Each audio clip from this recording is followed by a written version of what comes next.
ndani? Hapana mkuu, sikudanganyi. Kwa nini unidanganya? Sikudanganyi mkuu. Kwa macho yangu nimemuona mwenyewe anaingia kwenye chupa. Kwa nini unanidanganya mimi? Hapana mkuu. Sikudanganyi.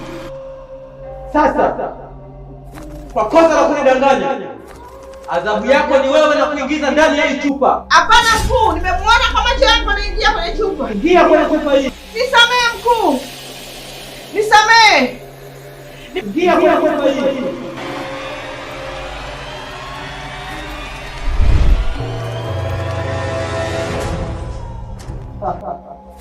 Sasa utakaa huko mpaka utakapokuamuru utoke.